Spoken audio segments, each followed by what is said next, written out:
حدثت من نجد وانتشرت بين الناس في أوقات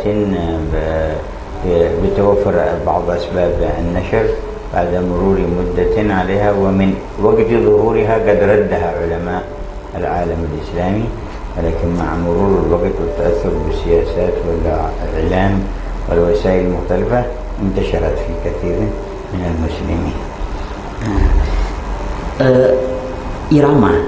Irama yang membid'ahkan tentang tabarruk itu irama yang baru-baru ini saja, yang bermula munculnya itu dari daerah Najd. Nah, ini memang di masa-masa itu sudah dibantah oleh ulama-ulama yang bertidur di situ tadi, dari batang korma tadi, daun-daun korma. Kemudian beliau memerasnya sehingga bertetesanlah bekas keringat Nabi SAW, dan beliau letakkan di suatu wadah. Fastayqadha sallallahu alaihi wasallam qala ma tasna'ini Ummu Sulaim. Nah, ketika itu baginda Nabi SAW bangun dari tidur dan berkata, apa yang kau buat wahai Ummu Sulaim? Qalat ya Rasulullah narju barakatahu li sibyanina. Beliau berkata, ya Rasulullah, kami berharap mengambil keberkahan dari keringatmu ini untuk anak-anak kami. Maka Nabi berkata, engkau benar. تعني أن تبسط له النطعا يعني مش من الجلد يقيل عليها.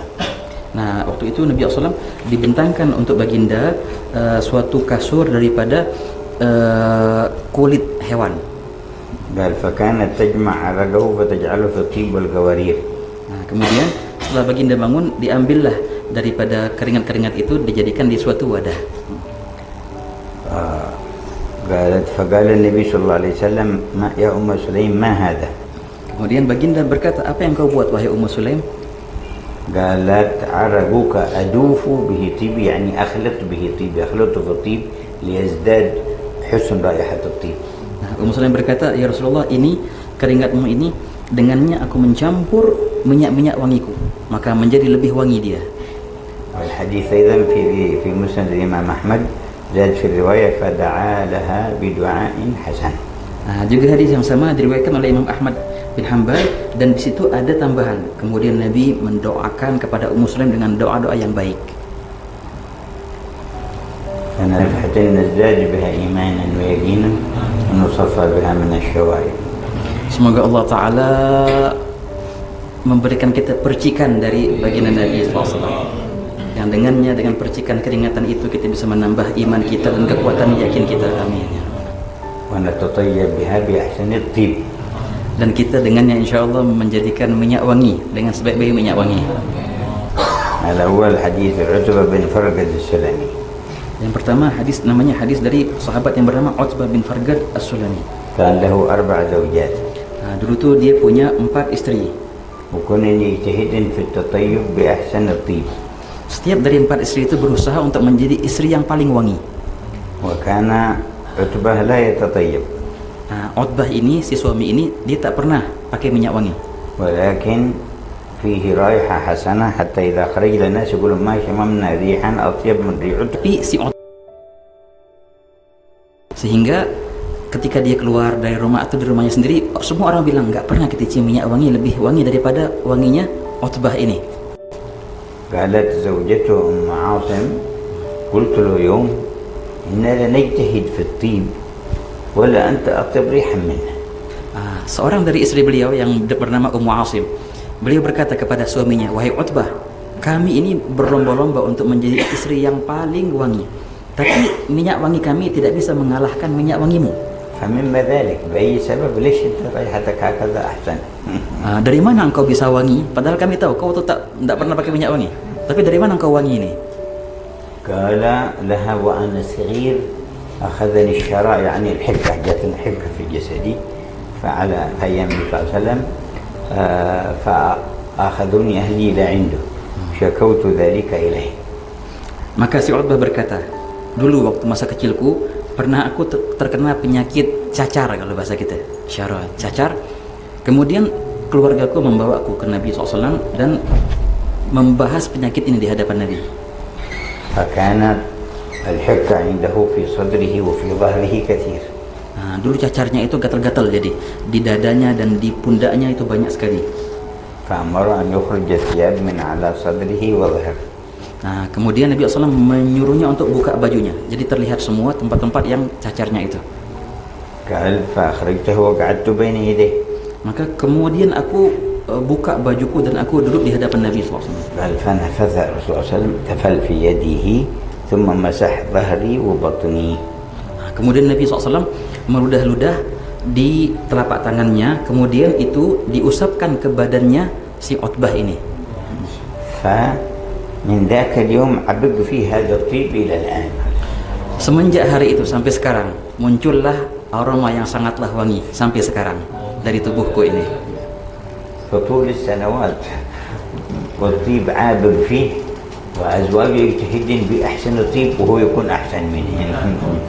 Sepanjang tahun ini, beberapa tahun ini, itu tetap lengket aroma itu di badannya dan tidak bisa dikalahkan oleh minyak wangi istrinya itu.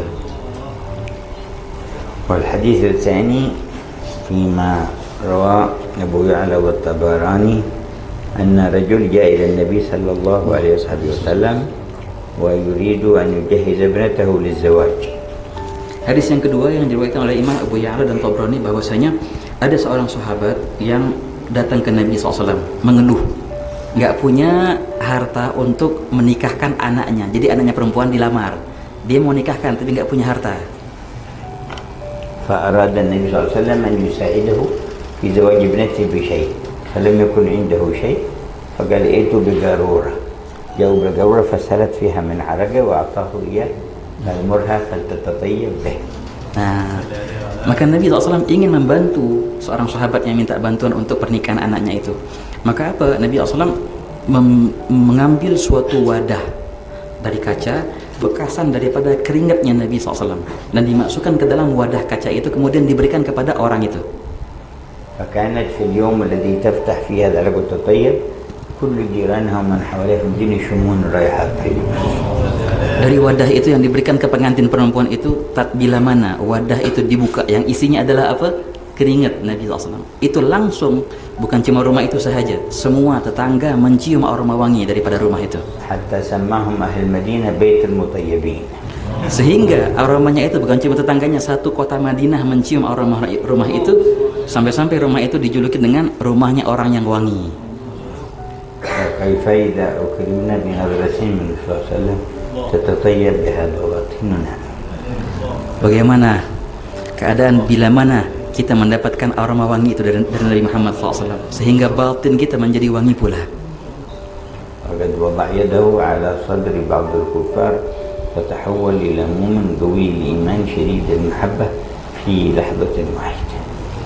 Karena baginda Nabi SAW pernah meletakkan telapak tangan yang mulia di dada seorang kafir. Seketika itu pula dia menjadi seorang mukmin yang kuat imannya, menjadi mulia. شديد المحبة. Dan juga mempunyai ikatan mahabbah, cinta yang kuat pada baginda Nabi SAW. وحوله من نجاسة وغزارة الكفر إلى طهارة الإيمان وصفاء المحبة. Baginda merubahnya daripada kejijikan, kekotorannya, kekafiran, sehingga menjadi kesucian, keimanan dan mahabbah dan cinta. اللهم أكرمنا به. Semoga Allah Ta'ala memberikan kita kemuliaan itu. وهكذا يحدثنا في هذا الباب عن انتشار الرائحة الطيبة من النبي صلى الله عليه وسلم إلى ما حواليه. Di bab ini beliau pengarang kitab akan membahas bagaimana menyebarnya aroma Nabi SAW kepada semua sesuatu yang menyentuh baginda. فذكر حديث سيدنا وائل أنه يقول كنت أصافح رسول الله صلى الله عليه وسلم أو يمس جلدي جلده فأتعرف وأعرف ذلك أثره بعد ما أذهب من عنده في يدي وإنه لأطيب رائحة من المسك. Hadis pertama daripada sahabat yang bernama Wa'il, beliau berkata, pernah aku bermusafah, bersalaman dengan baginda Nabi SAW ataupun bersentuhan kulitku dengan kulitnya, maka aku mengetahui tangan mana yang tadi bersalaman atau yang mana tadi bersentuhan, karena itu membawakan aroma yang sangatlah wangi, lebih wangi daripada kasturi. وذكر عن السيدة عائشة أنها تقول كان كف رسول الله صلى الله عليه وسلم ألين من الحرير. Juga hadis yang kedua daripada Siti Aisyah berkata, dahulu telapak tangan Nabi itu lebih halus daripada sutra. وفي هذا يقول سيدنا أنس بن مالك Bila mana baginda lewat di suatu jalan atau suatu gang di gang-gangnya Madinah, mereka mengetahui ini barusan Nabi lewat di sini. Kenapa? Karena ada aroma yang wangi di situ. فكل من مشى في هذا الطريق في نفس اليوم يشم رائحة يقولون مر رسول الله هذا الطريق مر فيه رسول الله. Tiap orang yang lewat di jalan yang sama atau di gang yang sama pasti mengetahui, oh pasti Nabi tadi barusan lewat di sini. Kenapa? Karena ada aroma yang wangi di situ. ولهذا إذا مشى من قبل مدة وأراد حد أن يتبعه يستطيع يشم يجي إلى الشارع عند الافتراق الطرق يشم هنا فيعرف أنه مشى هنا ما مشى هنا حتى يصير المكان الذي انتهى إليه. Jadi kalau Nabi SAW menyuruh seorang untuk mengikutinya, tapi orang itu telat, mudah caranya, suruh mengikuti tempat yang wangi. Ketika ada perempatan atau pertigaan jalan, tinggal nyium aja, yang mana yang wangi, langsung masuk ke situ dia. وهذا الذي يقوله سيدنا جابر بن عبد الله رضي الله عنه. Nah inilah yang dikatakan oleh seorang sahabat Jabir bin Abdullah. كان في رسول الله خصال لم يكن يمر في طريق فيتبعه أحد إلا عرف أنه سلكه من طيب عرقه وعرفه أي رائحته. Inilah tadi yang dikatakan Sayyidina Jabir, bila mana Nabi SAW lewat, maka dengan mudah orang itu akan membuntuti, mengikuti Nabi SAW dari aroma jalan-jalan yang dilalui oleh Nabi Muhammad SAW. قال ولم يكن يمر بحجر إلا سجد له. Dan juga hadis yang sama, tidaklah Nabi lewat ke suatu batu melainkan batu itu tunduk sujud kepada baginda Nabi. وذكر قول الشاعر ولو Kalau seandainya rombongan mau menuju kepadamu wahai yang mulia, maka dengan mudah mereka akan mendapatkanmu dari bekas-bekas jalan yang wangi, sehingga rombongan manapun akan mudah menemukanmu. وذكر في مسند الإمام أحمد بن حنبل رواية عن سيدنا وائل بن حجر. Nah, juga di sini di Musnad Imam Ahmad bin Hanbal menyebutkan riwayat daripada sahabat yang bernama Wa'il bin Hujr. وائل بن حجر هذا من حضرموت من أبناء ملوك حضرموت. Nah, sahabat Wa'il bin Hujr ini dari Hadramut dia, daripada anak-anaknya Raja Hadramut. قبل وصوله إلى المدينة ب3 أيام أخبرهم النبي أنه سيرد عليكم وائل بن حجر من أبناء ملوك حضرموت. Diceritakan bahwasanya sebelum Wa'il bin Hujr ini datang kepada baginda Nabi sudah mengabarkan 3 hari sebelum kedatangannya akan datang kepada kalian seorang yang bernama Wa'il bin Hujr daripada anak-anak raja-raja Hadramut. حتى تعجب سيدنا وائل لما وصل المدينة وجد كأن الناس يعرفونه وكأنه عندهم خبر عنه. Sehingga ketika dia tiba ke Madinah, dia heran karena hampir semua orang Madinah itu sudah kayak kenal sama dia, sudah dikabarin. ويروي أن النبي صلى الله عليه وسلم أوتي بدلو من ماء. Beliau meriwayatkan bahwasanya Nabi SAW pernah didatangkan suatu wadah ember yang ada isi air di situ. فشرب منه ثم مج يعني أخرج ماء من فمه إلى الدلو. Nah, kemudian Nabi SAW minum sebagian daripada air yang di ember itu, kemudian mengeluarkan beberapa bekas air ke dalam ember kembali. فحملوا الدلو فردوه في البير. Kemudian ember yang ada isi air tadi yang bekas ludahan Nabi SAW itu dikembalikan ke sumur. ففاح منه مثل ريح المسك فصارت البير طيبة.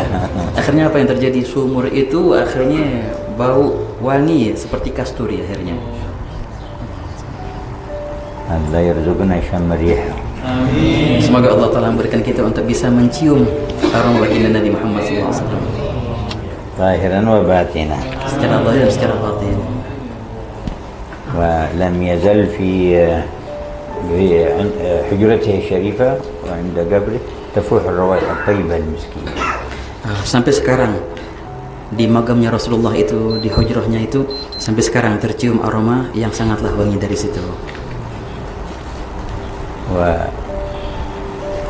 والله لا إله حتى أن التراب الذي يكنس من حوالي الحجرة تجد فيه رائحة تدوم فيه. Bukan hanya kuburan baginda saja, debu-debu yang sempat singgah di situ, yang disapu, kemudian itu ada bekas wanginya. Sallallahu ala atyab at-tayyibin. Semoga Allah senantiasa melimpahkan salawatnya kepada hamba yang paling wangi. Wa alihi wa sahbihi ajma'in. keluarga dan sahabatnya pula. وطيبنا به ظاهرا وباطنا. Semoga Allah telah menjadikan kita semua wangi berkat baginda Nabi SAW secara zahir dan batin. ومن تطيب به حظي بلقائه ومرافقته. Barang siapa yang telah mewangikan dirinya dengan baginda, maka dia akan mendapatkan perjumpaan dengan baginda dan pertemuan. يكرمنا وإياكم وأهلينا وأولادنا بعظم الكرامة ويطيبنا تم التطيب بحبيب سيدنا خير حبيب يرعانا به حيثما كنا وإنما كنا ويكون لنا به في الحس والمعنى يرفعنا به المقام الأسنى والمشرب الأهنى وخلقنا بأخلاق أسمائه الحسنى يكون لنا حيثما كنا وإنما كنا يختم لنا بأكمل الحسنى وهو راض عنا بسر الفاتحة إلى حضرة النبي محمد صلى الله عليه وسلم.